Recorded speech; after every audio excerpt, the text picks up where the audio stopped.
UFC commentator, comedian, podcast host Joe Rogan under fire for using the N-word not once but dozens of times in his podcast. Lots of artists saying he should be canceled, calling on people to stop using Spotify. The same going for the NFL. Football fans now being encouraged to ignore the NFL for its racist history. But what about rappers like Dr. Dre and Snoop Dogg and all the others who plan on taking the stage during the Super Bowl halftime show? The panel's back right now. This time we're joined by Eugene. And Eugene, I'll begin with you. This has become political with the likes of Donald Trump weighing in. He says that Rogan should not apologize, and Spotify saying that it is a slippery slope when you cancel people for what they say. But in broadcasting, isn't that how it works? If I say something outrageous on this network, I get fired. Look, first and foremost, Donald Trump is worried about his own N-word tape dropping. Secondly, Spotify wants to have both ways of being a publisher and being a tech company, and trying to make the claim that they aren't a publisher while they're doing exclusive deals in publishing, and and just holding the 270 protection that comes with being a tech company. The thing is this, right? Joe Rogan is $100 million man when it comes to podcasting. They pay him $100 million a year. So what's going to end up having to happen is that artists are going to have to file a path for India IRE, have your music pulled from Spotify, and then force them to make the decision on what they believe their moral clarity is. David, I'm old enough to remember when Tipper Gore, the wife of Al Gore, held hearings on Capitol Hill talking about those violent rap lyrics and some of the lyrics that were in popular music as well, and also the violent content on TV.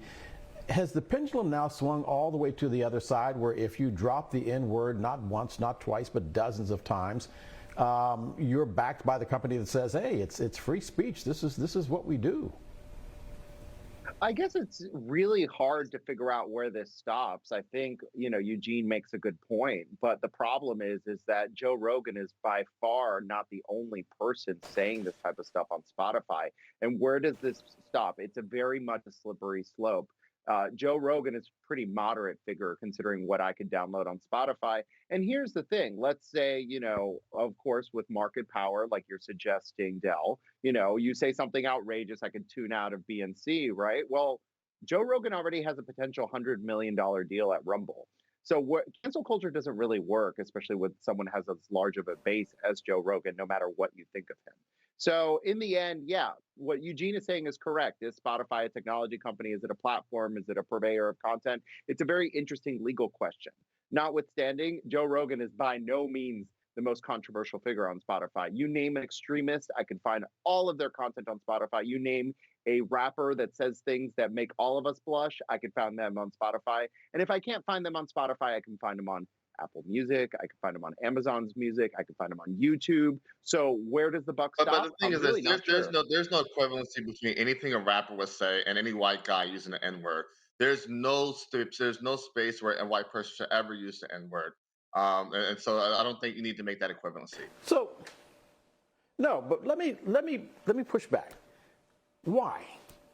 Everybody in my generation hears a younger generation drop the N-word and we cringe.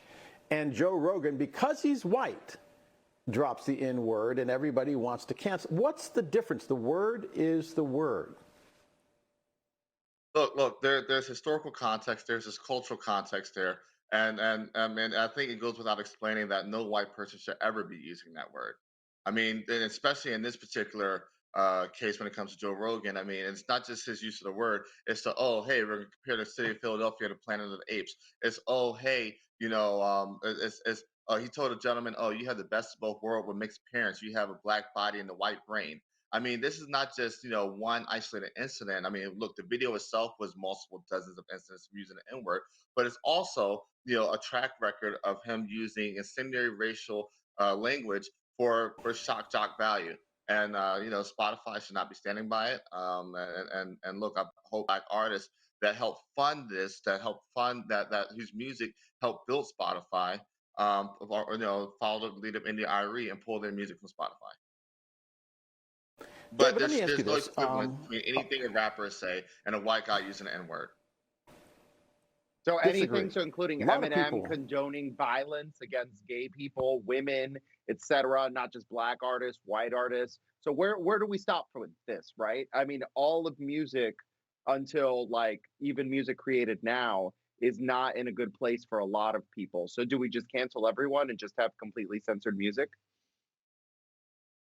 Well, I think that's a completely different conversation than than a Joe Rogan saying nigger time and time and time again and multiple podcasts. I mean, they had to pull up to 70 podcasts over the weekend. You know, so I don't think there's any type of equivalency there. I will point out that we do not use that word on this network, by the way. But I want to change gears right now. A lot of people had no idea, David, who Joe Rogan was before all of this began. And really the same with Neil Young. But sales of his music are now skyrocketing because of his stance. Any chance that Joe Rogan could actually wind up profiting from his pain? Yeah, and this is my problem with cancel culture. We all become unpaid actors in this fake rage. And let me tell you, as I mentioned, no matter what you think, and everything Eugene is saying is true. What Joe Rogan said makes me sick. It's horrible, right? But in the end, he's gonna have a deal somewhere else. Neil Young, I thought he was dead, to be frank. I love his music, I love Heart of Gold, but I forgot he existed. And this is the weird side effect of cancel culture. We're talking about them. We're bringing them back into the fray. And really, in the end, this outrage is actually going to bring them more listening, more mentions, and actually more fandom, which is the exact opposite of what we want done to these people. So let me ask you this question because I want to get to it before we run out of time. And Eugene, I'll ask you. The NFL's coming up. It affects a lot more people than Joe Rogan. I had no idea who Joe Rogan was, and I still don't care. But that being said, the NFL plays every Sunday. 40 million people watching those playoff games. We now know that there is a culture being alleged in the NFL that it is racist. We know what happened to Colin Kaepernick. We have seen now what's happening with the Washington Football Club. And the owner saying, I'm not going to drop the name of the Native Americans because I'm just not going to do it, even though Native Americans said it was offensive.